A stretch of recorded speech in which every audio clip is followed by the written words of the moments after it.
네, 오늘 하나님의 말씀은 마태복음 10장 24절부터 33절입니다. 다 같이 한 목소리로 합독합시다. 제자가 그 선생보다 또는 종이 그 상전보다 높지 못하나니 제자가 그 선생 같고 종이 그 상전 같으면 족하도다. 집주인을 바알세불이라 하였거든 하물며 그 집 사람들이랴. 그런즉 그들을 두려워하지 말라. 감추인 것이 드러나지 않을 것이 없고 숨은 것이 알려지지 않을 것이 없느니라. 내가 너에게 어두운 데서 이르는 것을 광명한 데서 말하며 너희가 귓속말로 듣는 것을 집 위에서 전파하라. 몸은 죽여도 영혼은 능히 죽이지 못하는 자들을 두려워하지 말고 오직 몸과 영혼을 능히 지옥에 멸하실 수 있는 이를 두려워하라. 참새 2마리가 한 앗사련에 팔리지 않느냐. 그러나 너희 아버지께서 허락하지 아니하시면 그 하나도 땅에 떨어지지 아니하리라. 너에게는 머리털까지 다 세신 바 되었나니 두려워하지 말라. 너희는 많은 참새보다 귀하니라. 누구든지 사람 앞에서 나를 시인하면 나도 하늘에 계신 내 아버지 앞에서 그를 시인할 것이요. 누구든지 사람 앞에서 나를 부인하면 나도 하늘에 계신 내 아버지 앞에서 그를 부인하리라. 아멘. 네, 저는 오늘 읽어드린 본문을 가지고 제자에게 주신 메시지 세 번째, 두려워하지 말라라는 제목으로 말씀을 증가하겠습니다. 지금 마태복음 10장은 계속해서 예수님이 세우신 12제자, 사도죠. 그들에게 메시지를 주셔갖고 현장으로 보내는 장면입니다. 그러니까 예수님께서 많은 따르는 사람들 가운데 특별히 구별하여서 12명을 세우시고 그들을 제자라 칭하시고 사도라 칭하시고 그들에게 따라주신 메시지. 그 얼마나 중요한 메시지겠습니까? 그래서 이 메시지를 듣는 사람들을 하나님은 따로 준비해놓고 듣게 하시는 거죠. 그래서 저는 매주 이 메시지를 할 때마다 이 제자에게 주는 메시지 이렇게 듣는 대상이 참 남다르게 보여요. 그래서 오늘 이 자리에 오신 여러분 제자이기 때문에 하나님이 여러분한테 또 이 메시지를 주십니다. 두려워하지 말라 이렇게 말이죠. 제자야 두려워하지 말라 이렇게 말. 주님이 우리한테 말씀하고 계십니다. 첫 번째로 인생을 살면서 불안해지고 두려워질 때가 참 많죠. 특히 우리가 뭐 가만히 이렇게 TV를 보고 있으면 어떤 유명한 박사나 이런 사람이 나와서 뭐 어디 뭐 아픈 거에 대해서 쭉 얘기를 하면 그런 얘기 가만히 들으면서 나도 어디 아픈 거 아니야? 이런 생각 듭니다. 옛날에 제가 TV를 보는데 그 연예인들 그 대장 있잖아요. 그 대장을 이렇게 내시경으로 찍는 거 그걸 이렇게 해가지고 나오는데 그 대장 가운데 막 융종이 연예인들 가운데 몇 개씩 붙어갖고 막 그걸 떼고 그 막 연예인들도 충격받더라고요. 자기가 전혀 몰랐는데 자기 대장에 저렇게 큰 융종이 몇 개 붙어있는지 몰랐다고 그랬어요. 그거 계속 안 떼놓으면 나중에 암 되거든요. 근데 그걸 이렇게 보여주는데 나도 검사해봐야 되나 이런 생각 들으면 있죠. 그런 거 보면 이렇게 괜히 불안해질 때가 있어요. 또 보험 하시는 분이 또 와서 이렇게 암 들어야 된다고 설명을 쭉 하시는 거 보면 그래 인생은 다 나이가 들면서 병이 찾아오는데 그래 이런 거 필요하지 않냐 이런 생각 들면서 왠지 뭐 그런 거 이렇게 몇 개씩 해야 될 것 같은 그런 불안함이 자꾸만 오죠. 그래서 인생은 이 건강에 대한 문제 이런 걸로 인해서 불안한 생각이 많이 듭니다. 또 여러분 이렇게 자녀를 낳아서 키우다 보면 괜히 애들 문제 이렇게 두려울 때가 있어요. 그래서 항상 애들은 뭐 어떤 일을 일으킬지 모르니까 항상 우리 지켜봐야 됩니다. 한 번은 보니까 우리 작은 애가 조용하더라고요. 방에서 뭘 하는지. 나중에 봤더니 저희 집사람의 그 화장품을 되게 아끼는 건데 그걸 갖다가 막 온 방에다 다 떡칠해놨어. 조용하다 싶었는데 애들이 그렇습니다. 조용한 것 같은데 사고 치고 있거든. 근데 뭐 막 길도 막 차 지나가는데 막 확 달리더라고요, 애들이. 굉장히 위험하잖아요. 부모가 자녀 키우다 보면 늘 차 조심해라 보시면 늘 얘기합니다. 여러분도 그런 소리 늘 듣고 자랐죠. 왜 그러냐면 그 부모는 그래요. 부모는 늘 다 컸는데도 불구하고 가는데 길 조심해라 늘 그럽니다. 날 조심해 운전해라. 그죠? 왜 그러냐면 인생은 참 두려울 때가 많이 찾아와요. 미래에 대해서 또. 참 미래에 두려울 때 많잖아요. 저도 교회를 개척해서 처음 시작할 때, 이 뭐 살얼음판 걷는 것 같더라고요. 이게 뭐, 하나 진행해 나가는 게. 왜 그 살얼음판 알아요? 여름이 언제 깨질지 모르는? 그들에 살살 건너가야 되는 거지. 이제 그런 삶을 저하고 아내가 같이 이렇게 살았었어요. 처음에 아무것도 없이 하나님 바라보면서 믿음으로 해나가는 그 과정들이 우리에겐 참 많은 두려움의 시간들이 참 많았던 것 같아요. 네, 그렇지만은 우리가 그런 두려움을 이길 수 있는 비밀이 있었는데 그것이 바로 하나님을 향한 믿음이었습니다. 그 두려운 마음을 계속 갖고 살게 되면 분명히 여기저기 안 좋아집니다. 여러분 마음속에 두려움이 있다면 오늘 다 버리시고 하나님을 향한 믿음으로 채우시기를 주의 이름으로 축원합니다. 왜냐하면 우리가 두려워할 때 눈에 보이지 않는 많은 일들이 일어납니다. 우리가 막 두려운 생각을 갖고 있으면 건강에도 실제로 문제가 찾아옵니다. 그리고 그 두려움을 타고 흑암 세력이 막 공격해 들어옵니다. 어떨 때는 바른 선택도 판단도 결정도 하는데 되게 헷갈리고 또 착각하기도 참 쉽습니다. 사람이 두려움에 딱 사로잡혀 버리면 어떤 결정을 내릴 때 항상 오판하게 돼요. 그래서 예수님께서는 제자들이 현장에 전도로 나가는데 혹시나 찾아온 당연히 찾아온다고 그러셨죠.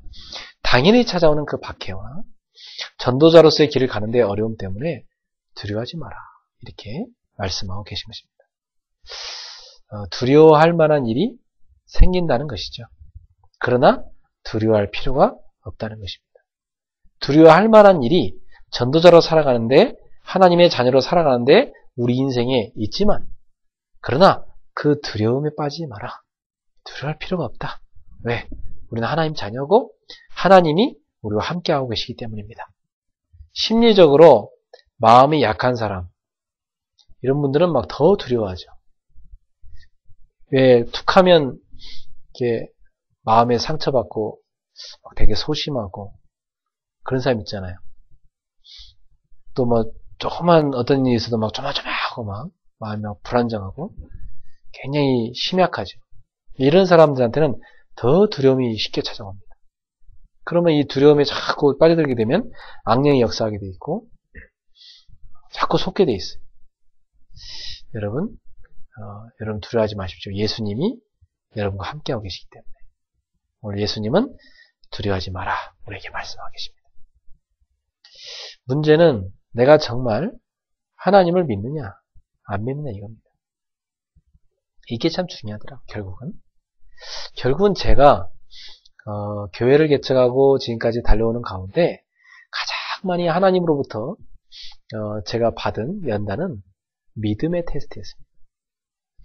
계속 하나님은 나를 쓰시기 위해서 믿음을 키우시는 거예요. 그래서 꼭 보면은 큰 고난이 오고 그 고난을 통해서 믿음을 키우고 나서 큰 응답이 찾아왔었습니다. 지금까지가 다 그랬어요.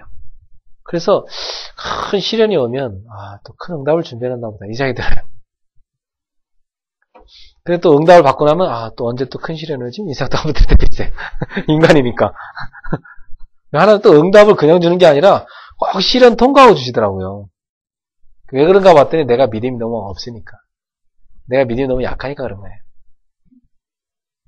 그러니까 저를 포함해서 우리 여러분 믿음의 큰 인물이 됩시다. 우리가 자꾸 믿음 약하고 하나님이 쓰셔야 되는데 우리가 믿음으로 반응하지 않으면 하나님 어쩔 수 없어요. 우리의 고난을 줘가지고 우리 믿음을 키워서 쓰셔야 되니까. 그래서 여러분들이 날마다 말씀, 은혜 받고 기도하고 하세요. 그러면 믿음이 계속 자랍니다. 그리고 믿음의 사람들과 자꾸 어울리고 믿음의 사람들과 모여서 같이 예배드리고 이게 참 중요합니다.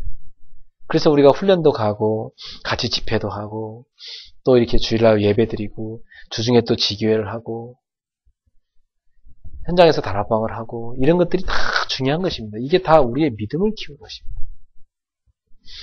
그래서 지금 여러분한테 어떤 일이 있다면 그것은 하나님이 여러분의 믿음을 키우기 위함을 아시고 감사하시고 빨리 믿음으로 서게 되기를 축원합니다. 이 땅에는 하나님 안 믿는 무신론자 그리고 하나님 믿는 사람들 섞여 삽니다. 하나님이 살아계심을 정말 믿는다면 우리의 삶이 완전 달라집니다.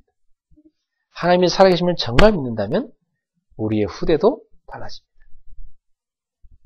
그래서 정말로 내가 믿고 있는가? 여러분이 정말로 믿는 믿음의 사람으로 들어가시길 바랍니다. 무시로 24시간 여러분이 기도하는 비밀만 삶에서 정말 회복한다면 사실상은 두려움이 우리 속에 들어올 틈이 없고 모든 문제 해결되고 완전 승리하게 되어 있습니다. 그런데 24시간 무시로 반대로 염려하고 두려워하고 있다 생각해 보세요. 그럼 어떻게 되겠어요? 굉장히 시달리는 것입니다. 하나님은 살아계신 것이 분명한 사실이고 우리가 하나님의 자녀라는 게 사실이기 때문에 오늘 여러분은 두려움과 염려를 다 내버리시고 24시간 하나님을 향한 믿음의 고백과 믿음의 행진을 계속하게 되기를 바랍니다. 표시도 없이 내 마음에 평안이 찾아오고 나를 만나는 사람도 살리게 되는 비밀. 그게 뭐냐? 내 속에 하나님을 향한 믿음으로 채워질 것입니다. 그러면 조용히 아무 표시 없는 것 같은데 여러분 마음속에는요 평안함이 확 채워집니다. 그리고 만나는 사람에게요 여러분 몇 마디 안 했는데 그 사람이 막 힘을 얻어버려 회복되고 이 믿음의 사람입니다. 그래서 참 세상에는 믿음의 사람이 너무너무 필요해요. 네. 아침에 저희 아내도 중국에 있는 선교사님이 오빠랑 이렇게 통화를 잠깐 하더니 굉장히 얼굴에 그 기쁨이 가득하고 평안과 확신이 가득해서 막 나와서 식사를 하더라고요. 그렇습니다. 그 믿음의 사람의 말 한마디 그게 우리 가슴 깊은 곳에 굉장히 힘을 주는 것입니다. 오늘 우리 성도님들이 현장에서 믿음의 사람으로 서서 사람을 살리기를 축원합니다. 그러면 여러분의 관계된 모든 분야 다 살아나기 시작합니다. 왜냐? 하나님은 지금도 믿음의 사람을 통해서 역사하고 계시기 때문에. 그래서 증거가 필요합니다. 증거가 필요하기 때문에 우리에게 하나님이 허락된 문제예요. 그러니까 이 문제는 증거를 주시기 위함이구나. 이걸 확신하시고 감사하시기 바랍니다. 그래, 증거거리구나. 이렇게 붙잡아야 돼. 복음은 모든 문제 해결이요. 기도는 모든 문제를 복음으로 누리는 것입니다. 그게 바로 기도의 비밀입니다. 그래서 기도는 문제를 누린다기보다는 문제를 통한 답을 누리는 것입니다. 그래서 24시간 여러분이 이 답을 누리게 되길 바랍니다. 불안함 있습니다. 인생은. 왜냐? 인생은 모든 게 다 불확실성 속에 살아가요. 미래를 아무도 모르잖아요. 그리고 이 세상은 언제 어둠의 영들이 우리를 공격해 들어올지 또 언제 우리가 착 속을지 너무나 이게 불안한 구조로 되어 있습니다. 세상 자체가. 그래서 많은 사람들에게 불안함이 있고 정신 문제가 굉장히 많습니다. 사람들 가운데. 그러나 여러분 안에 그리스도가 계시고 여러분 하나님의 자녀이기 때문에 지금부터 복음을 누리는 기도, 문제가 아니라 답을 누리는 기도, 24시간 하나님의 능력을 누리는 기도, 이 속에 들어가십시오. 그럼 완전 승리합니다. 거의 다 우리 보면 우리가 이걸 놓치고 사는 거예요. 여러분이 하루에 적어도 1시간 정도, 아무리 바쁘셔도 하루에 1시간 정도는 내가 하나님을 향하여 집중할 수 있는 기도의 시간이 필요한 것입니다. 그 사람이 정상적인 사람이에요. 내가 하루에 1시간도 제대로 기도를 못하고 산다. 사실상 두려움에 다 당합니다. 사실상 문제에 당합니다. 사실상 우리가 성령님도 못 받기 쉽습니다. 오늘부터 하루에 1시간은 꼭 하나님 앞에 집중하는 기도 시간으로 챙기시기 바랍니다. 네. 그게 여러분이 모든 것을 살리고 모든 사람을 살리고 모든 응답을 받는 비밀입니다. 이 속에 들어가셔야 돼요.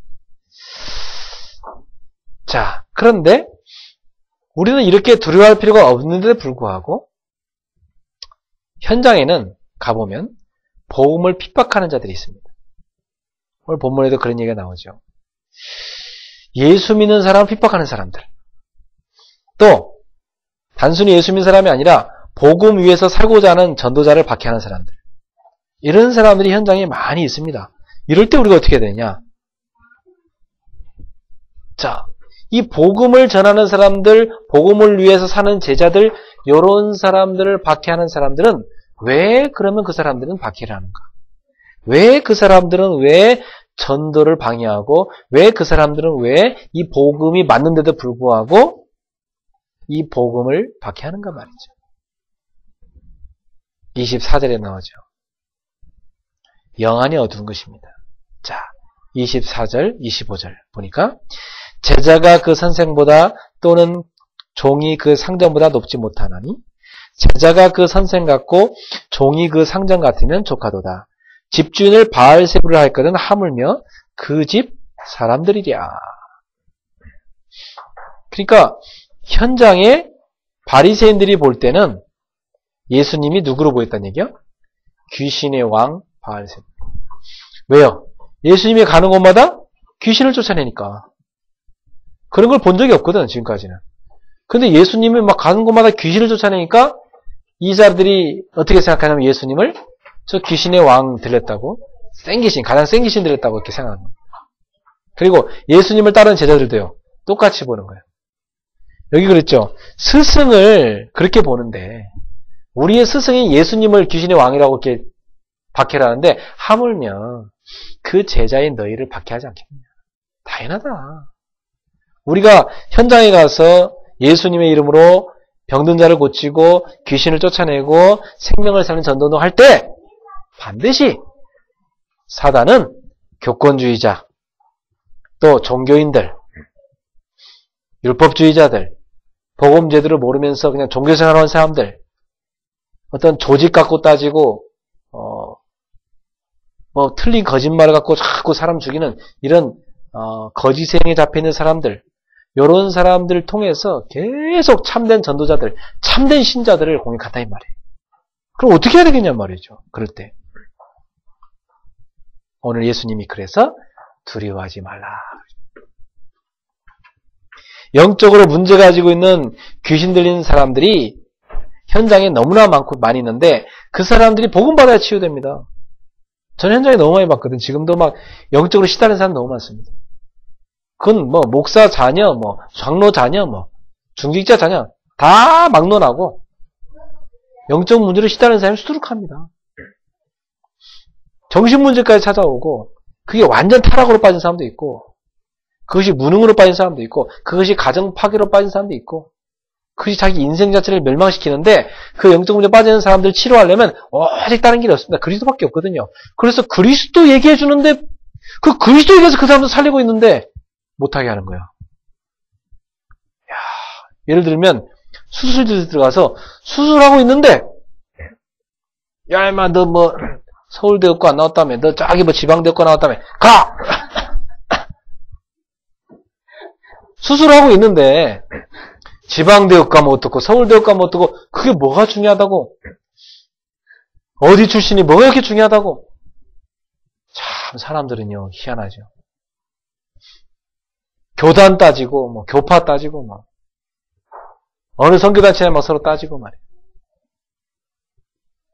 진짜 누구 노래처럼 정말 미쳤어. 완전히.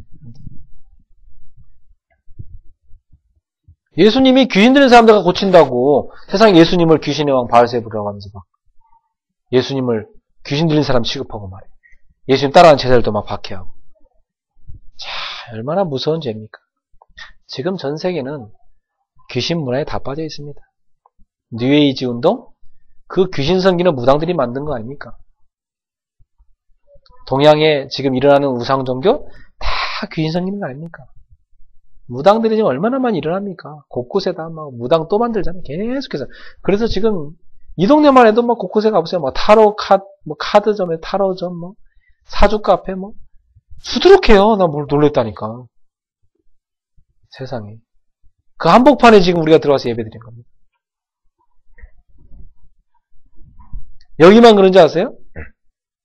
강북에도 막 평창동, 무슨 뭐 종로, 뭐 신촌, 뭐 말할 거 없이 다 그렇습니다, 지금. 동네마다 무당들이 깃발 꽂아놓고 얼마나 많은지 몰라요.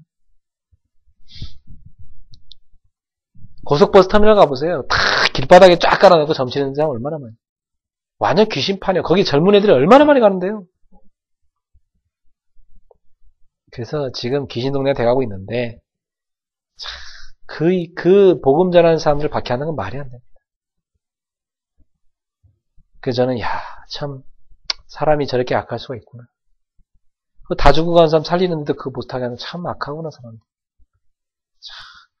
자기들이 살릴 것도 아니면서. 얼마나 안타깝습니까? 사람들은 사람을 살리는 데 관심 있는 게 아니에요. 참, 희한하죠. 다른 데 관심 있는 거예요. 그래서 예수님에 대해서, 예수님과 사람들 살리고 있는데, 그렇게 예수님을 공격하고 못하게 하는 것입니다. 여러분, 인생이 살 수 있는 길, 답을 예수님이 주고 있는데 그걸 못하게 하는 거예요. 전도자들이 복음을 해서 막 살고 자기들의 시간, 생을 던져서 막 복음 전에 다니는데 그걸 못하게 한다. 이게 누구 짓이겠습니까? 이게 사단의 짓이죠. 네. 그렇다면 예수님을 이렇게 박해했는데 하물며 예수님을 따라가는 제자들을 가만두겠냐 이 말이에요. 안 그렇겠습니까? 여러분, 예수님을 이렇게 박해했는데 예수님의 제자들이라고 박해 안 하겠냐 이 말이에요. 26절에 보세요. 그런즉 그들을 두려워하지 말라. 오늘 예수님 말씀하십니다. 그 사람들 두려울 거 없다. 복음 전하는데 박해하는 사람 두려울 거 없다. 왜? 감추인 거 다 드러난다. 숨겨진 거, 숨은 거 다 알려지게 된다. 다 드러나고 다 알려지게 될 것이다. 뭐가 참이고 뭐가 거짓인지 다 드러나게 된다 이 말이에요. 그러니까 두려워하지 마라.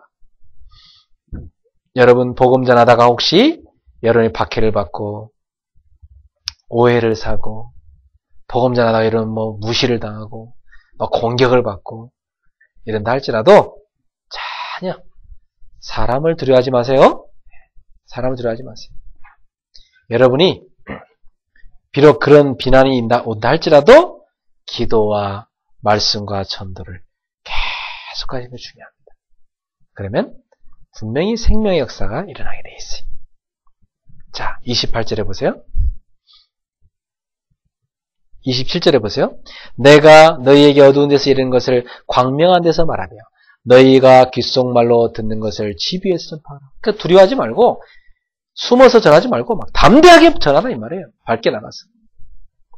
여러분이 가진 복음을 전하면서 주저하지 마시길 바랍니다. 그래서 28절에 몸은 죽여도 영혼은 능히 죽이지 못하는 것들을 그런 못하는 자들을 두려워하지 말고 오직 몸과 영혼을 능히 지옥에 멸할 수 있는 일을 두려워하라. 사람 두려워하지 말고 진짜 두려워할 분은 하나님이다 그 말입니다. 그래서 저는 참 인생에서 가장 불쌍한 사람 그리스도 모르는 사람이죠. 불쌍하죠, 그죠? 더 불쌍한 사람. 교회 다니면서도 그리스도 모르는 사람. 너무 불쌍하죠? 더 불쌍한 사람. 교회 다니면서 복음 전하는 사람들 박해하는 사람. 제일 불쌍한 사람. 성령을 회방하는 죄. 그 죄를 어떻게 할 겁니까? 그 죄는요, 해결할 수가 없다고 그랬어요. 여러분, 우리가 뭐 잘못한 거 회개하면 되지만 성령을 해방하는 죄는 용서하지 못한다고 했잖아요. 얼마나 무서운 죄입니까? 지금 예수님 그 얘기하고 있는 것입니다. 여러분, 사람을 두려워하지 말고 영과 육을 능히 지옥에 멸할 수 있는 하나님을 두려워하시길 축원합니다. 그분이 여러분의 하나님이십니다. 그래서 하나님은 누구시냐? 29절에 참새 2마리가 한 아사리온에 팔리지 않느냐? 그러나 너희 아버지께서 허락하지 아니하시면 그 하나도 땅에 떨어지지 아니하리라. 너희에게는 머리털까지 다 세신받으었나니 두려워하지 말라. 너희는 많은 참새보다 귀하니라. 참새 그거 뭐 참 얼마 한다고 그거 진짜. 그죠? 쎄고 생긴 참새인데. 저 어릴 때 참새 많이 잡아먹었거든요. 뭐 그 참새 그거 하나가 뭐가 그렇게 귀중하다고? 근데 하나님은 그 참새 한 마리도 하나님 허락 없이는 땅에 떨어지지 않는데. 여러분 머리카락 몇 개입니까? 머리카락이. 한 10만 개쯤 된다고 그래요? 정확히는 잘 모르겠고. 셀 수 있습니까? 여러분 머리카락 몇 개인지 알고 삽니까? 근데 그걸 하나님 다 세고 있대요. 참, 하나님 우리를 너무 잘 알고 계시다는 얘기. 그 전능하신 하나님이 나의 생명을 주관하고 계시는데 무엇을 두려워하냐 이 말입니다. 그 하나님이 나의 주인으로서 나와 함께 하시는데 무엇을 두려워하냐 이 말이에요. 아무리 모자란다 해도 나는 하나님의 자녀가 아닙니까? 아무리 부족하다 해도 나는 하나님의 자녀가 아닙니까? 하나님이 눈동자처럼 보호하시는 하나님 자녀 아닙니까? 여러분 두려워하려면 하나님을 두려워하지 사람을 두려워하면 안 됩니다. 그래서 우리가 내 양심을 속이고 하나님을 부인하면 안 됩니다. 뭐가 두렵습니까? 하나님이 살아계신데 당당하게 할 말은 하고 당당하게 말씀 전하고 복음 전하고 그렇게 살아야지. 특히 우리 귀한 그리스도의 제자인 여러분들은 두려워하지 말고 복음을 전하시기 바랍니다. 하나님의 자녀이신 축복 어마어마합니다. 그 축복을 누리면서 복음 전하는 제자 되십시오. 마태복음 16장 19절에 보니까 그리스도로 고백하는 자에게 천국 열쇠를 줬다고 했어. 하늘 문을 여는 열쇠를 줬다. 마태복음 28장 18절에 예수님이 제자들 내보내면서 하늘과 땅의 모든 권세 그것을 가지시고 세상 끝날까지 함께하겠다고 약속했습니다. 사도행전 1장 8절 오직 성령이 내게 임하시면 너희가 권능을 받고 땅까지 이르는 증인이 되리라. 다 누구한테 한 얘기입니까? 예수님이 제자들한테 하신 말씀. 제자에게 주신 말씀입니다. 여러분 제자입니까? 제가 보니까 복음을 좋아하는 사람 참 많읍니다. 얼마나 복음 좋아하는지. 그죠? 근데 복음을 위해서 살 사람들은 많지 않더라. 복음을 위해서 삽시다. 그러니까 저는 아직까지 그 정도는 안 되고. 저는 뭐 복음을 위해 복음 때문에 박해박은 거 그런 거 잘 못합니다. 복음 때문에 내가 내가 오해 사고 막 누명 쓰고 난 그런 거 못합니다. 제자는 복음을 위하여 사는 사람입니다. 복음을 위하여. 자기를 위하여 복음? 그게 아닙니다. 복음을 위하여 나를 던지는 거예요. 그게 제자의 삶인 것입니다. 그래서 사도들은 이 복음 전하는 것 때문에 자기들의 목숨을 하나님께 바쳤습니다. 역사상 수많은 전도자들이 이 복음을 전하기 위해서 순교했습니다.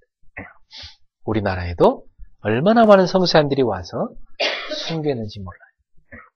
그 순교의 피를 이 땅에 뿌렸기 때문에 기독교 역사의 땅에 꼽히는 것입니다. 일본이나 이런 데는 별로 순교 역사가 없어요. 복음 전하다가 순교한 역사가 없어요. 한국은 달라요. 한국은 복음 전하다 얼마나 많이 순교했는지 몰라요. 그러니까 하나님이 그 순교의 그 피를요, 그 씨앗을 가지고 복음을 꽃피게 만든 이 나라. 중국도 마찬가지. 그래서 하나님이 앞으로 제가 볼 때는 이제 이 한국을 통해서 중국에 복음 들어가게 만드십니다. 계속해서. 그리고 중국이 이제 앞으로 전 세계를 움직이는 시대가 옵니다. 중국 사람들이 이제 전 세계에 다 들어가서 세계 복음을 하는 시대가 와요. 그래서 제가 보니까 그 시간표 보여요. 그러니까 이 조그만 나라 한국, 하나님 쓰시는 이유가 있어요. 이 한국을 통해서 일본, 중국, 이런 이 나라들을 변화시키는 거예요. 그래갖고 하나님이 이제 이 동북아 시대가 오는데 이 나라, 앞으로 한국, 중국, 일본, 이 세 나라 시대가 옵니다. 이 세 나라가 앞으로 이제 세계복음 하는 시대가 오거든요. 그걸 위해서 하나님이 한국을 쓰시는 거예요. 그러니까 참, 우리 고집사님은 중요한 사람이에요. 네? 이 중국인이면서 복음 갖고 있다는 거, 이거 보통 중요한 게 아닙니다. 그러니까 하나님께서 완전히 한국에다 가둬놓고 그냥 복음 계속 뿌리내리게 만든 이거 축복입니다. 네. 시간표 다 오는 겁니다. 모든 게 문이 열리고 이제 마음껏 복음 열 시간표 온단 말이에요. 지금 중국은 제자를 준비한 시간표거든요.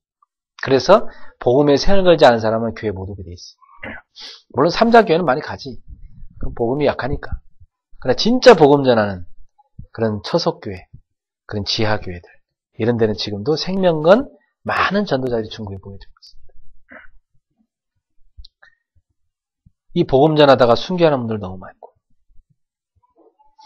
그래서 우리 성도님들은 내가 이 복음을 전하는 제자로 부름받았다는 거. 너무나 축복이구나. 그래서 여러분 우리가 사도행 1장 8절 성령 충만, 마태복음 28장 16절에서 20절에 하늘과 땅의 모든 것을 가진 주님이 세상 끝날까지 함께 있겠다 하신 말씀이나 이런 말씀들이 다 누구한테 하냐면 제자한테 한 얘기예요. 제자한테. 주님이 아무한테나 걱정하지 마라, 볼자 내가 함께 할 얘기 아닙니다. 복음 위해서 진짜 사는 제자도 있죠. 그런 사람들한테 한 얘기예요. 걱정하지 마. 내가 진짜 세상 끝날까지 내가 함께 하겠다 그랬어요. 하늘과 땅의 모든 것을 가진 주님 말씀. 그리고 성령 충만 받으면 권능 오고 땅까지 증인 될 것이다 그랬어요. 그게 다 누구한테 하냐면 제자한테 주님했어요. 제자한테. 내 어린 양을 먹이라? 누구한테 한 얘기예요? 제자한테 한 얘기예요, 사실은. 그래서 여러분들이 성도로서 신앙인으로서 세상 사는 것이 참 힘든 거 하나님 다 아십니다. 다 아시고 우리에게 다른 비밀을 허락했어요. 그게 뭐냐? 사도행 1장 8절. 하나님이 주시는 힘입니다. 여러분 세상 살아가는데 이 힘이 없으면 안 되는 거예요.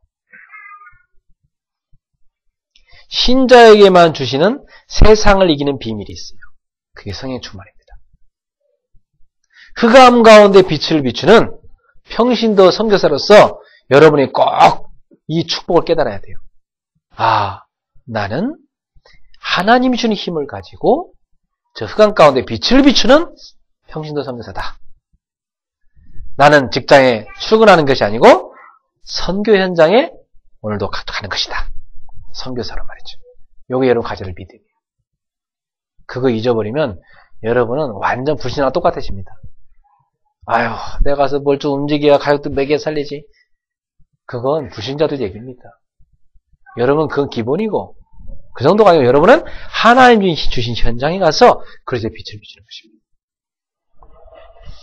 그래서 다른 비밀이 있어야 돼요. 다른 힘이 있어야 돼요. 그게 뭐예요? 성령 충만.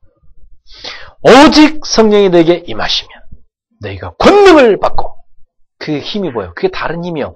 하나님 주신 힘입니다. 땅끝까지 이르러 내 증인이 되리라. 욥기 3장 25절에 보니까 욥이 늘 걱정만 하더니요. 그 걱정하는 일이 뻥 터져버려요. 여러분 늘 걱정 염려하면 그 일이 진짜 터진다니까? 걱정 염려 마음속에 다 내버리시기 바랍니다. 베드로전서 5장 7절에 보니까 너희 염려를 다 주께 맡겨버리라. 베드로전서 5장 8절에 왜요? 너희 대적 마귀가 우는 사자같이 두루다니며 삼킬자를 찾나니 너희는 믿음을 굳건하게 하여 그를 대적하라. 마귀는 지금도 염려하는 사람 찾고 있고 염려를 통로로 삼아서 치고 들어옵니다. 우는 사자같이 달려들어온단 말이에요. 그러니 오늘 이 시간부터 모든 염려는 주께 던져버려라. 모든 걱정 다 버려라. 하나님을 믿고 하나님께 맡겨라. 이것이 바로 오늘 예수님이 우리한테 주신 메시지입니다. 결론을 맺겠습니다. 우리가 복음 전하다 보면 박해를 받는 일이 많이 생깁니다. 그러나 오늘 예수님은 두려워하지 말라고 그랬습니다. 32절에 보니까 누구든지 사람 앞에 날 시인하면 나도 하늘에 계신 내 아버지 앞에서 그를 시인할 것이. 누구든지 사람 앞에서 날 부인하면 나도 하늘에 계신 내 아버지 앞에서 그를 부인하리라. 여러분은 어떤 상황 속에서도 그리스도를 부인하는 자가 아니라 그리스도를 시인하는 자, 그리스도를 높이는 자, 그리스도를 증가하는 자 되기를 바랍니다. 이게 제자입니다. 어려움이 찾아올수록 더욱더 이 문제에 대해서도 예수는 그리스도시다. 여러분 꼭 병을 고쳐야만 예수가 그리스도입니까? 병을 안 고쳐줘도 예수는 그리스도다. 병을 고치든 안 고쳐도 상관없다. 나는 무조건 예수는 그리스도다. 순교하면서도 예수는 그리스도다. 그게 초대교회 신앙이었습니다.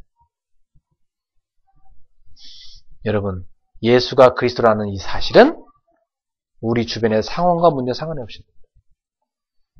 그러나 하나님의 자녀인 나에게 와 있는 모든 고통과 문제 속에는 예수가 그리스도심을 체험하게 하려는 하나님의 확실한 계획이 있는 것이요.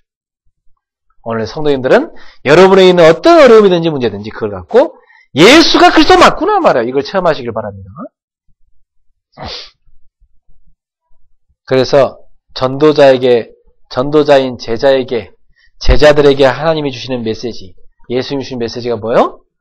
두려워하지 말라. 어떤 것도 두려워하지 마라. 하나님보다 큰 게 없으니까. 하나님보다 강한 것이 없으니까. 하나님의 자녀인 너희가 아무것도 두려워하지 마라. 따라합시다. 두려워하지 말자. 아무것도 두려워하지 마세요. 여러분 하나님의 자녀니까. 하나님이 여러분과 함께 하시니까. 하나님이 여러분에게 증거 주시고자 하시고 여러분 쓰고자 하시기 때문에 아무것도 두려워하지 마세요. 믿음의 용기를 갖고 담대해지세요. 예수님은요, 이 박해받는 제자들, 박해받을 것 뻔한데, 그 속에서 전혀 두려워하지 말라는 거예요. 너희가 무슨 말 할지 걱정하지 마라. 너희 속에 성령이 말씀하실 것이다. 너희를 누가 박해하냐? 그러면 그 동네에서, 그 집에서 발에 먼지를 떨어버리고 나와라! 이 동네에서 박해하냐? 그럼 저 동네로 가라! 거기 복음 전하셔서 너무 많이 또 기다리고 있으니까. 아무것도 문제 안 된다, 이거요. 왜, 아시면서도 제자들에게 어려움을 허락하실까? 왜 예수님은 알면서도 제자들에게 반드시 이 고난과 박해의 과정을 통과하게 하실까? 왜요? 참과 거짓을 구분하는 데는 어려움이 필요하기 때문에. 진짜인지 가짜인지는 박해가 찾아올 때 구분이 됩니다. 이 사람이 진짜 신자냐? 어려움 와보면 알아요. 이 사람이 진짜 제자 맞냐? 핍박당해보면 알아요. 절대 손해 안 보려고 막 그 제자 아닙니다. 제자는 내가 복음을 위해서 큰 손해를 볼지라도 나는 그리스도를 따라가는 거예요. 모든 걸 버리고라도 나는 그리스도를 따라가는 거예요. 이게 제자입니다. 그러니까 어려움 와보고 박해 와보면 이게 참인지 거짓인지 다 구분이 되는 것입니다. 실패한 사람 보세요. 꼭 중요한 것 앞에 실패해요. 잘 살다가 어느 날 만나는 거 보면 이상한 놈 만나갖고 결혼한다고 봅니다. 그래갖고 뭐 결혼해갖고 뭐 산이만이 그래요. 이 실패한 사람 특징이거든요. 직장 잘 다니다가 어느 날 갑자기 뭐 이상한 거 딴 거 뭐 한다고 하다가 팍 무너져 버려요. 그 순간 중요한 선택 앞에 섰을 때 확 무너지는 거예요. 이 참 안타깝죠. 근데 성공한 사람 보세요. 성공한 사람은요, 뭐 이게 갈등하는 것 같은데 결정적일 때 보면 탁 올바른 선택을 하는 거예요. 이 사람 성공합니다.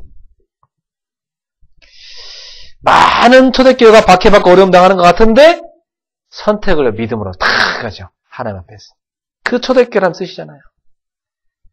박해한 자를 쓴 게 아닙니다. 그 똑똑한 바리새인들, 바리새 교권 대단했죠. 그거 하나님 안 썼습니다. 아무 힘없는 초대교회. 가난하고 연약하고 부족한 그들. 하나님은 그들을 쓰셨다는 사실입니다. 세계복음화를 앞에 두고 여러분 어려움 당해보면 그 그릇이 나옵니다. 아, 진짜 세계복음화를 위하여 내가 간다고 한 게 이게 말뿐이었구나. 세계복음화 간다는 거 내가 이거 뭐 늘 외치기만 했지 진짜는 아니었구나. 이런 거 받게 된다니까요. 진짜 세계복음화를 앞에 두고 어려움 당할 때요. 야, 내가 진짜 세계복음화를 내 생을 드릴 수 있냐. 그때 결단이 나와 그때 그릇이 나오는 거예요. 예. 그래서 예수님은 제자들에게 복음을 전하는데 반드시 이 땅에서 하나님의 100배의 축복을 받게 한다 이 말이에요. 그러나 복음 전하는 전도자에게는 밖에서 따라온다 이 말이에요. 그 밖에는 감수하고도 복음을 가는 사람, 그게 제자라 이 말이에요. 우리가 어려움 당할 때 어떻게 하면 됩니까? 그걸 갱신하면 큰 축복을 받습니다. 어려움 당할 때 믿음의 선택을 한다. 하나님의 큰 역사가 일어나기 시작합니다. 어려움 당할 때 우리가 복음을 위한 선택을 한다. 하나님이 두고두고 대대후손 우리 후대를 걸고 하나님의 축복을 쏟아부으십니다. 그러니 우리 성도님들은 복음을 전하다가 때로 어려움 당할 때 전혀 낙심하거나 흔들리지 마시고 두려워하지 마시고 오히려 하나님 앞에 기쁨으로 감사함으로 찬송하면서 그 길을 걸어가시길 바라고 그 좁은 길, 아무도 가지 않은 그 길이지만 그 길에 주님이 함께하고 있기 때문에 기뻐하며 그 길을 걷기를 바랍니다. 저는 많이 봤어요, 사람들 가운데. 버금버금에 쌓고요, 대단합니다. 눈물도 흘리고, 예수님이 살겠다, 그러고. 근데 조그만 이익 손에 든 거 찾아보세요. 사람이 180도 싹 벗겨버려요. 이야, 저 사람이 언제 그러냐 싶을 정도로. 저게 진짜 모습이구나. 저게 진짜 저 사람의 모습이구나. 조금만 손에 오면 진리와 진실 앞에서 탁 돌아서는. 이야, 저게 저 사람의 모습이구나. 조금 더 복음을 손에 안 보려고? 이야, 저게 저 사람의 진짜 모습. 그래, 그게 네 모습이었구나 말이지. 참 안타깝죠. 불쌍한 겁니다, 사실은. 네. 차라리 예수 믿지 말던가. 네. 믿지도 않으면서 믿는 척 하는 거 얼마나 힘듭니까? 네? 그 시간에 가서 놀긴 하지. 뭐 한다고, 왜 오는가 봤더니 교회 다니면서 뭔가 또 채울 수 있는 게 있어. 교회 다니니까 또 도움되는 거 많거든, 또. 교회 다니는 사람 가운데 이렇게 사귈 사람도 많고, 도움될 거 많고, 그래가지고, 이게 교회 다니는 게 아니라 이게 무슨 사교단체도 아니고, 무슨 친목단체도 아니고, 사람들이요, 그런 식으로 신앙생활하는 사람 많다니까요. 그러니 그게 교회겠습니까, 그게. 교회가 아니죠. 그건 유람선이지. 유람선이 어느 날요, 타이타닉호처럼 어느 날 침몰할 때 오는 거예요. 여러분, 교회는 유람선이 아니고, 복음을 위해서 영적 싸움을 싸우는 전함입니다. 우리는 그리스도의 군사고 말이죠. 우리가 복음 전하다가 어려움 올 수도 있습니다. 그러나 그때가 중요한 축복의 시간 필요해요. 항상 하나님 앞에 위대한 쓰임 받은 사람들을 보면 가장 어려울 때인데 가장 믿음의 선택을 합니다. 그 사람들이 시대를 바꾸고 역사를 바꿨어요. 여러분, 루터가요, 종교의 계획을 할 때, 루터가 시퍼런 그 종교법정 앞에 섰습니다. 거기서요, 그 종교법정 앞에서요, 사형 언도 내버린 거예요. 루터도 얼마나 떨리겠습니까? 루터가요, 워낙 낙심이 돼갖고 집에 가갖고요, 자기라고 낙심하고 있었습니다. 내가 한다고 되나? 하나님 도와주지도 않는데, 지금. 하면서. 그때 한쪽에서 우는 소리가 들려요. 가봤더니 자기 부인이 울고 있어요. 장례식 복장을 하고 울고 있어. 그럼 왜 우냐고, 누가 죽었냐고 했더니, 누가 죽었다고 그래. 누구냐고 그래 도대체. 하나님이 돌아가신다. 루터가 그때 무슨 소리 하는 거냐고, 하나님이 왜 돌아가시냔 말이에요. 하나님 살아계시지. 그때 그 부인이라대. 그러면 당신이 왜 낙심하고 있냐고 말이에요. 하나님 살아계시면. 하나님이 살아계시면 당신이 왜 낙심하냐 이 말이에요. 루터가 맞다. 하나님 살아계신다. 그래서 진리를 포기하지 않았습니다. 루터가 쓴 글에 보면요. 자기가 법정 앞에 섰는데요. 앞에 기왓장들이 쫙 보이더래요. 지붕이. 그 지붕의 그 기왓장들이 다 수많은 그 흑암의 세력들을 보이더래요. 저 기왓장들이 막 나한테 달려들어서 나를 죽이려 하듯이 저 원수들이, 저 사단의 세력들이 쫙 자기를 삥 둘러싸고 법정에 자기는 혼자고 완전 다 자기를 죽이려는 사람들만 둘러싸이는 그곳에서 참 주여 제가 여기서 싸우고 있습니다. 나는 하나님 앞에 섰습니다. 루터에서 고백하는 거예요. 저렇게 마귀의 세력들이 나를 죽이려고 달려들지라도 나는 주님을 위해 죽겠습니다. 나는 여기서 주님이 함께 하시는 믿습니다. 진리를 위해 싸우겠습니다. 루터가 그 고백을 했네요. 그래서 사형 선고 내려졌어요. 그래서 루터를 감옥에 가도록 가는데 어떤 사람들이 루터를 납치해버린 거예요. 그래갖고 어느 성에 탁 가둬놓고 거기서 성경 던져주면서 이 성경을 독일말로 번역해라. 루터가 그 성경 번역하는 거예요. 그래서 거기서 계속 기도하고 성경 번역, 기도하고 성경 번역하고.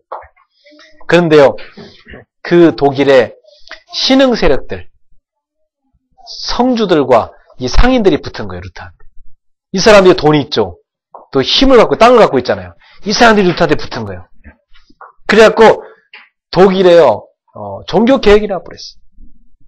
그 독일 통해서 유럽에 막 역사를 나기 시작했어요. 한 사람, 그 한 사람이 큰 어려움을 당할 때 복음을 선택했는데 하나님은 숨겨둔 어마어마한 축복을, 숨겨둔 어마어마한 하나님의 역사를, 숨겨둔 하나님의 어마어마한 경제를, 숨겨둔 어마어마한 힘을 루터한테 쫙 밀어준 것입니다. 그래가지고 우리에게 이 성경이 온 거예요. Back to the Bible. 성경으로 돌아가자. 개혁하자. 그래서 교회가 개혁된 것입니다. 그래서 교회는 날마다 개혁돼야 되는 것입니다. 근데 개혁을 부리는 사람마다 돌 맞습니다. 역사상 한 번도 예가 없었어요. 저도 돌 맞을 거 각오했습니다. 반드시 돌 맞을 겁니다. 다 죽이려 할 겁니다. 마귀 종들이니까. 마귀 종들이 죽이려 할 거예요. 교권주의자들, 종교 껍데기 뒤집어 쓰고 예수 믿는 척하는 사람들, 현대판 바리새인들, 이런 자들이 진짜 복음 전하는 사람, 오직 예수 외치는 사람 죽이려 합니다. 온갖 거짓으로 다 2명 뒤집어 씌웠어요. 그런다고 안 하면 되겠습니까? 그래도 복음을 해 살아가야지. 하나님은 살아계신데 스데반처럼 말이에요. 우리가 돌을 던지는 자들을 불쌍히 용서하면서 우리는 하나님 바라보면서 복음을 전하며 나가야 되는 것입니다. 이것이 바로 21세기를 살아가는 제자들에게 예수님께서 주시는 메시지입니다. 사랑하는 성도 여러분, 여러분이 세계복음을 앞에 두고 어려움이 닥쳐온다 할지라도 그때 복음을 선택하고 믿음을 선택하고 진리를 선택할 수 있는 하나님의 편에 설 수 있는 그런 제자가 되시기를 주님의 이름으로 축원합니다. 그래서 어려움 당해보면 내 믿음이 점검됩니다. 내가 진짜 살아있는 믿음을 갖고 있는지 아니면 무늬만의 믿음인지 그때 점검이 돼요. 그래서 신앙인에게는 어려움이 큰 기회인 것입니다. 너무나 큰 기회인 거예요. 그때 우리가 순금으로 달려낸다고 했어요. 욥이 그러잖아요. 내가 단련된 후에는 순금같이 나오리라. 순도 100% 믿음으로 거듭나 나오는 거예요. 그게 신자에게 오는 어려움입니다. 굉장한 축복이죠. 그때 믿음의 역사 일어나기 시작합니다. 흑암 세력 다 무너지기 시작합니다. 숨겨도 하나님의 어마어마한 축복의 문들이 쫙 열리기 시작합니다. 여러분, 이 비밀을 놓치지 마세요. 자, 왜 어려움을 제자한테 허락한지 아시겠죠? 진짜이가 누구인지를 가리려고. 이게 하나님의 방법입니다. 그래서 세 번째로 우리가 알아야 될 것은 세상은 어떤가? 세상은 여러분 어떤 걸 알아야 됩니다. 결론 첫 번째가 제자에게 준 메시지가 두려워하지 마라. 두 번째는 제자들에게 어려움을 왜 허락하시는가? 진짜 제자를 가리기 위해서. 진짜 복음의 능력을 체험시키기 위해서. 그렇죠? 하나님의 참된 순교인 축복을 주기 위해서. 결론 세 번째, 세상은 어떤 곳인가 알아야 된다. 고린도후서 4장 4절부터 보니까 이 세상 신이 믿지 아니한 자들의 마음을 혼미하게 한다. 그래서 그리스도의 영광의 복음의 광채가 비치지 못하도록 하리온다. 이 세상 신이 누구요? 마귀죠. 요놈이 복음 못 듣도록 사람들의 마음을 막는다는 것입니다. 요한복음 16장 11절 12절에 보니까 세상 임금이라고 그랬어요. 여기에 사람들을 장악하고 있는 거예요. 불신자를 장악하고 있는 거예요. 요한복음 8장 44절에 보니까 불신자들을 완전히 사로잡고 자녀로 삼았다고 그랬습니다. 그러니까 이게 세상이요. 그러니까 불신자들은 흑암의 영에 잡힌 사람인데 이 사람들이 지금 세상 가운데서 사단에게 인도를 받고 있단 말이에요. 그런 가운데 우리가 살아가는 거예요. 그러니까 세상 정권이 복음 전한 전도자들을 박해했던 게 이 교회사의 역사였습니다. 또 종교라는 껍데기를 뒤집어 쓰고 속에는 생명이 없는 이런 종교인들이, 이런 교권주의자들이 참된 신자들을, 참된 그리스도의 제자들을 죽였던 것입니다. 이게 교회의 역사였습니다. 그러니까 우리가 정말로 이 시대에 바르게 예수 믿으면, 바르게 복음을 전하며 살아가면 세상과 부딪히는 건 당연한 것입니다. 그때 두려워하지 말라는 거예요. 너희를 박해하는 사람들. 왜? 하나님은 그들의 영혼까지 멸할 수 있는 능력이 하나님이니까. 두려워하지 말라는 것입니다. 하나님은 살아서 지금도 역사하고 계십니다. 복음을 방해한 자들에 대해서 하나님은 가만두지 않을 거니까 두려워하지 말아라. 하나님의 자녀 하나님이 지킬 거니까 두려워하지 말아라. 그래서 결론 네 번째는 영적인 문제와도 관련이 있습니다. 이 두려움 같은 거 있잖아요. 영적 문제랑 관련이 있습니다. 사람이 괜히 두려움이 있는 게 아닙니다. 영적 문제가 많으니까 두려움이 있는 거예요. 여러분 사람들 가운데 보면 유독 심하게 두려움에 사로잡히는 사람들이 있습니다. 이 사람들 치료받아야 돼요. 정신적으로 제일 먼저 이상이 올 때도 염려가 제일 먼저 옵니다. 사단이 공격하는 표적입니다. 이 염려와 두려움이 요걸 타고 들었단 말이에요. 그래갖고 여기 딱 넘어지는 거예요. 요게 영적 문제거든요. 거의 다 병의 근본 뿌리는 다 이 속에 들어가 있어요. 염려와 두려움. 저도 어릴 때부터 강박증에 많이 시달렸거든요. 막 두려움이 많아 저도. 내가 왜 그런지 잘 몰랐거든요. 그래갖고 뭐 시험 기간 되면 화장실은 막 몇 번 들어갈지 몰라. 시험 볼 때면 막 나는. 막 긴장이 돼가지고. 그래갖고 뭐 평상시 뭐 이렇게 공부할 때 잘하다가 막상 시험 실체 되면 막 얼마나 이게 두려워 떠는 게 많은지. 이 내 속에 평안이 없던 거예요. 가다가도 막 이상 불안한 생각 같은 거 떠오르고. 많이 시달렸어요, 제가. 그래갖고 제가 어머니한테 한번 물어봤다니까요. 제 임신했을 때 좀 어떠셨냐고. 그때 우리 어머니가 한참 말을 못하더니 말을 꺼내는데요. 제가 회개할 게 많다는 거예요. 목사님, 내가 회개할 게 많아요. 저희 어머니가 하시는 말씀. 내가 목사 임신했을 때 너무나 울었다는 거예요. 너무나 울고 또 저를 지우려고 그랬대요. 이제 그 어린 제가 5, 6개월 됐을 그때 어머니가 그런 생각이 했으니까 얼마나 그 태중에서 제가 그 스트레스 받았겠어요. 그런 생각을 다 읽고 있는 건데, 아이 때. 태어나갖고도 또 그렇게 저를 낳고 나서 너무 기분 좋아졌대요. 막. 저 낳고 나서 막, 송아지도 낳고, 막, 강아지도 막 수두룩 낳고, 막, 돼지도 수두룩 낳고, 막, 밭에 소산도 막 다 풍년이고, 막, 제가 그렇게 낳고 나서 막 할아버지도 덩신덩신 춤을 추면서 온 집안이 좋아졌다네요. 그런데 어머니는 이제 남편 없이 저를 또 키워야 되니까, 막 이제 자꾸 울었다는 거, 저를 보면서. 근데 그런 이제 속에서 제가 이제 자란 겁니다. 그러니까 나도 모르게 내 속에 불안, 이 염려, 슬픔 이런 게 많이 들어가 있는 거예요. 근데 요게 저한테요 굉장히 머리 아프게 만들었어요. 그래서 저는 옛날에 복음 깨닫기 전에 머리가 너무나 두통이 늘 따라갔어요. 두통이 다 머리에 막 지끈지끈했었습니다. 근데 제가 복음 진짜 깨닫고 나서 두통이 싹 사라져버렸어요. 머리가 저는 얼마나 복잡한 사람인지 몰라요. 머리가 5만 대만 생각을 다 하는 머리가 복잡한 사람이었어요. 근데 복음이 딱 들어간 다음부터 머리가 단순하고 심플하고 맑게 탁 바뀌는 거예요. 치유되고. 그리고 두려움으로부터 제가 벗어났습니다. 지금도 두려움이 한 번씩 엄습해 올 때마다 내 영적 문제를 제가 보게 됩니다. 그때마다 그리스도 딱 붙잡고 믿음으로 선포합니다. 그럼 이게 싹 사라집니다.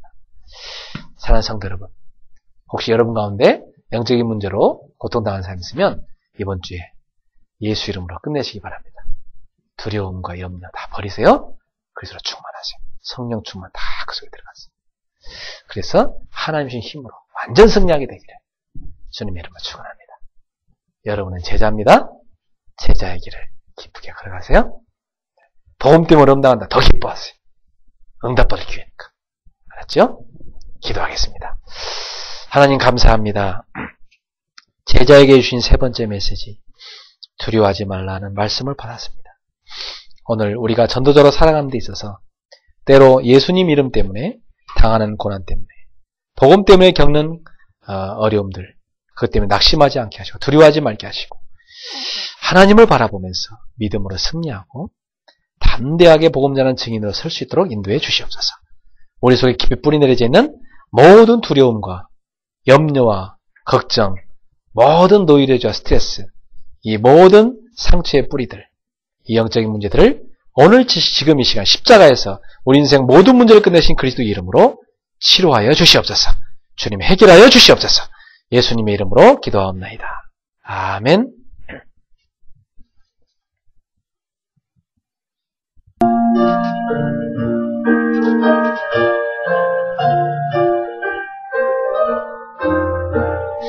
천성을 향해 가는 성도들아, 앞길의 장애를 두려 말아라.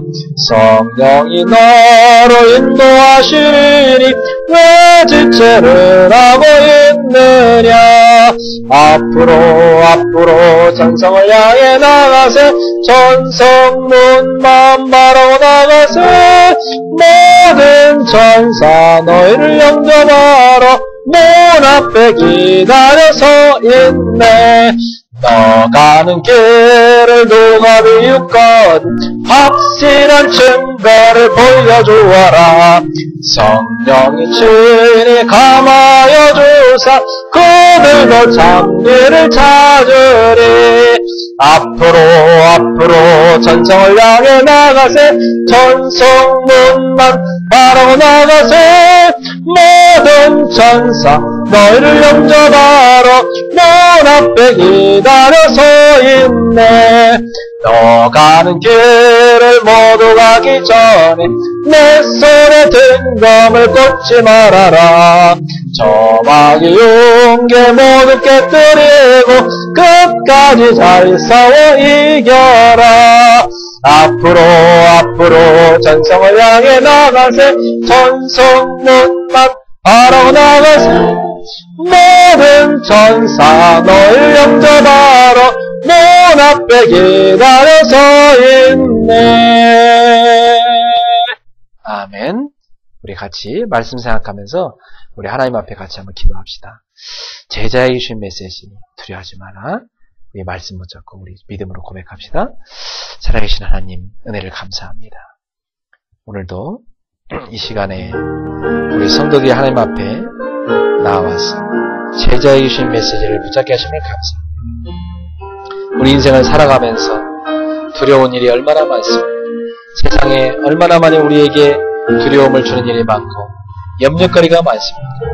지금도 악한 사단이 활동하는 세상 가운데, 죄악이 난무하는 세상 가운데 온갖 인생의 문제와 영적인 문제들이 닥쳐오는 이 땅에 살면서 우리가 겪는 수많은 두려움과 문제들이 얼마나 많이 우리를 괴롭히고 있습니까?